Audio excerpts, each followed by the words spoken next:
guys, how's it going? My name is Dalaran and I'm here on a warrior named How, as in, how do you play an arms warrior on Warlords of Draenor Beta? In this video I want to cover warriors, all three specs, even the gladiator stance protection warrior for arenas. I want to cover red and I want to cover hunter with some of the changes, what I noticed and my experiences with it. I do not play red warrior, I do not play paladin, warrior or hunter for rating, but I have played against them and I can kind of get a feel from what they are like when I face them and what they are like if I were to play them. Right now, even on my arms warrior, I can literally go Bloodbath Blade Storm and it deals a decent amount of damage. I can definitely sit on somebody in defensive stance and wreck faces, but arms definitely feels way different. It has a lot of to do with dancing between defensive stance and offensive stance, or whatever the hell you call it, battle stance. It has a lot to do with that. The cooldowns are not like extremely impressive either, and executes are not as strong as they have been in recent. Maybe it was a bug, maybe it was an actual intended change, but I don't think executes were supposed to be hitting people for 200k and almost one-shotting just about everybody. But so far they haven't. Arms definitely feels a lot more different, a lot more skillful, so anybody that plays arms will definitely stay just as good as they are, with a lot of possibilities with all the talent options and glyph options and whatnot, and some of the different playstyles that you can do for arms. I'm pretty sure arms players that have been playing arms warriors are going to still benefit from it. Now Fury is another spec I wanted to try, and that spec can literally sit in defensive stance if you grab ability where you can just spam Bloodthirst, which is a lot of fun because it generates rage all the time. So you can sit in defensive stance, completely defensive, and if you ever need any damage, you just spam Blood Surge until you get procs, and once you have full rage, you can spend it on wild strikes and whatnot. It's a lot of fun, and I felt like Fury might actually be way more viable now, especially the fact that it can sit in defensive stance at all times and still generate decent amount of rage and deal decent amount of damage through that, since stances still do not affect the damage output of warriors. Again, it's a lot of fun, but it also comes with, I guess, a limited choice. I would say, like, you have to lock in the unlimited bloodthirst, I think. Yeah, unlimited bloodthirst talent spam into it. But otherwise, Fury is definitely looking like a viable spec. And the last part of warrior, I decided to go on gladiator stance, playing protection warrior, trying to go with a boomkin, completely randomized in skirmish, trying to go against a hunter priest. Now, I'll cut this game short because it's just way too long of a game, but in short, defensive stance, the gladiator stance prot warrior is possible. It's all about survivability, it's all about using your abilities correctly, and the thing is, I don't play warrior. I don't play warrior on live servers. I never played a warrior really that extensively before. I never even played gladiator stance warrior. I just kind of familiarized myself with some of the abilities, didn't make macros or anything, and kind of just went at it. The one thing that I figured out about it is you gotta keep your health up as best as possible, and you gotta keep absorbing as much damage as possible. Also stay on your targets, anything that deals physical damage that can be maybe parried, maybe dodged. I think that adds a benefit to it. Overall, what I'm trying to say is gladiator stance works, and it's interesting that it does. Now warriors can play a gladiator stance warrior, which is interesting because, you know, that whole gladiator theme, you like sword and broad, and you can pretty much charge up onto enemies because you relatively have two charges if you grab the glyph for it, or you have a charge, but you also have the shield charge, which replaces your shield block and goes for like a shield slam kind of ability.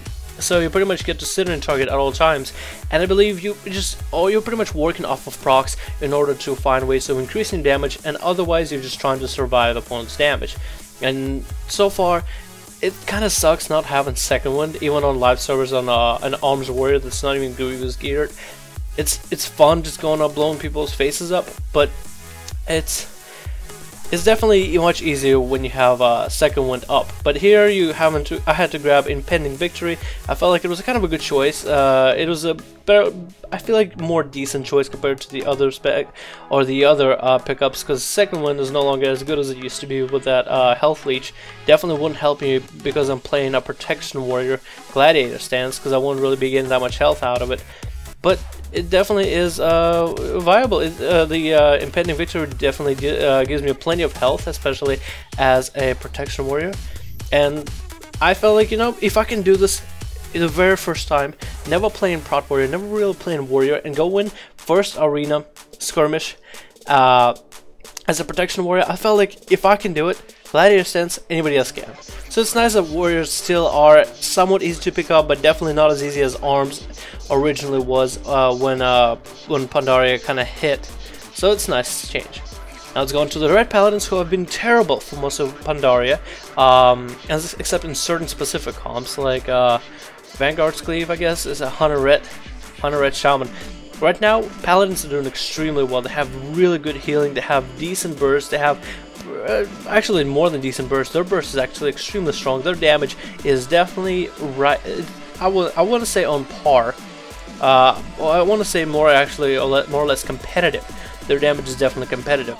I feel like it might end up being nerfed by the end of it, but I actually wouldn't want that to happen. Paladins on its own, have been really well about the burst and allow them to have healing. They still have the utilities. They don't feel completely overpowered. Like, they feel manageable, like when I'm playing my rogue. So honestly, they're very fun to play. They're very easy to play right now, and that is the Retribution spec. The Holy spec is something I haven't really dabbled too much with. But one thing I knew that Holy kind of familiarized itself on is the ability to get instacast, like Word of Glory, just run by a pillar or whatever, throw a Word of Glory instacast, or that replacement hot heal over time effect, Eternal Flame, I believe. Now all the abilities are cast time, so it's really hard to get yourself familiarized with that, and having to time your spells and your CCs and find ways for you to get a decent moment of healing.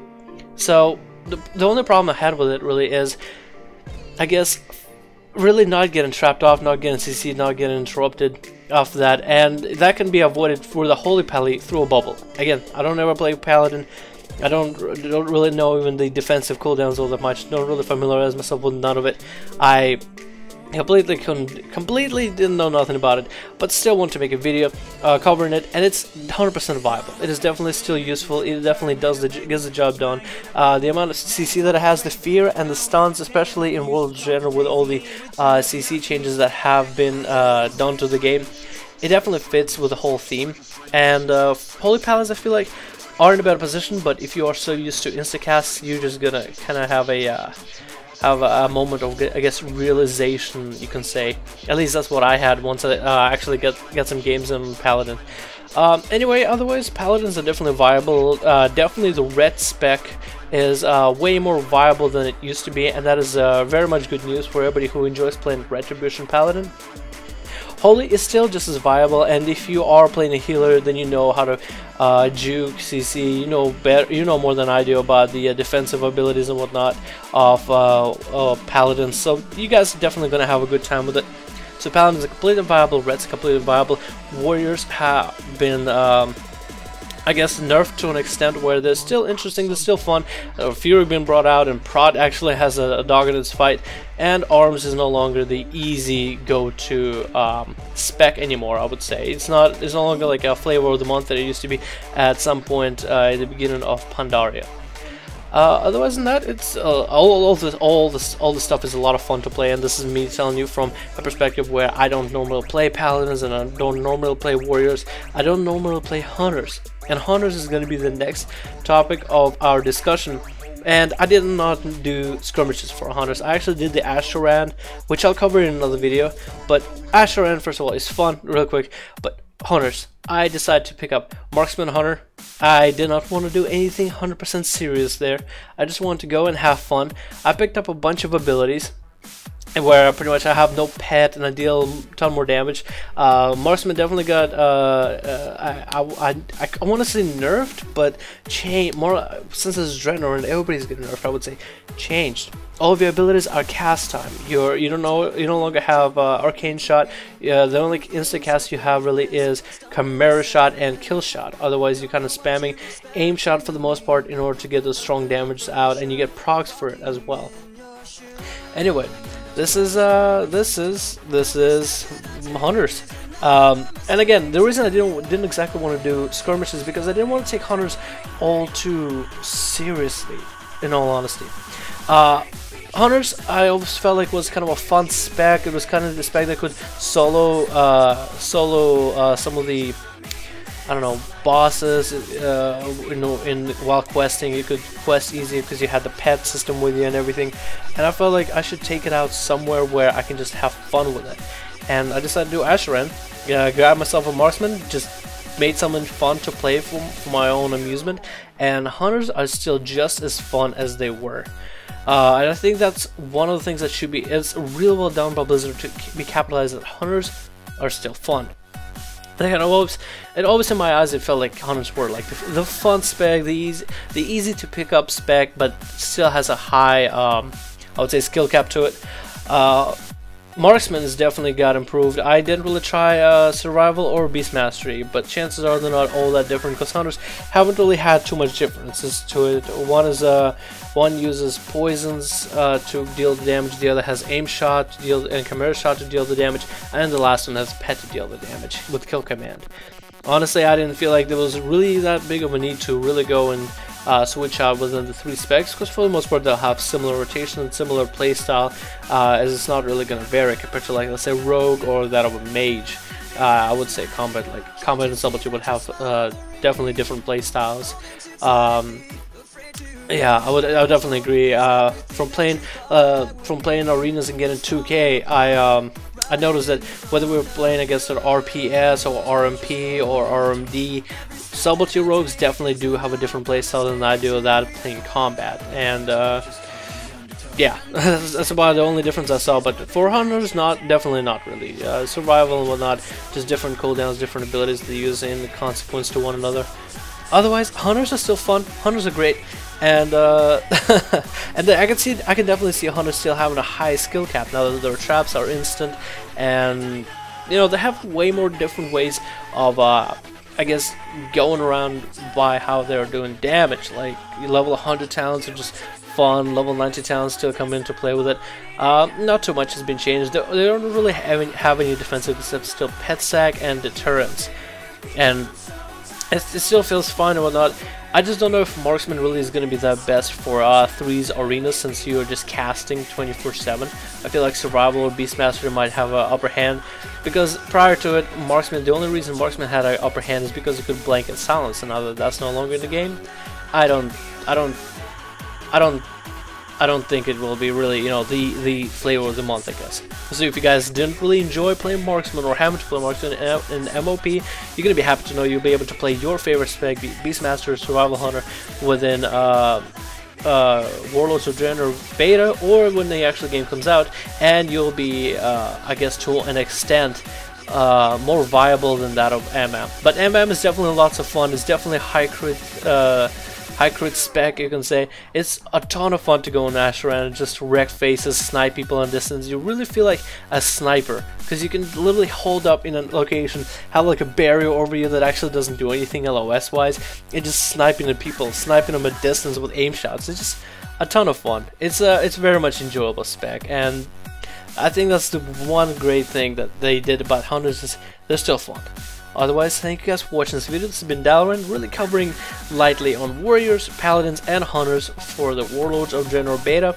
Hope you guys enjoyed the video. Let me know what you think about all these 3 specs. Let me know if you're excited for the spec that you're going to be playing, if it is warrior, paladin, or hunter. And I'll see you guys in the next video.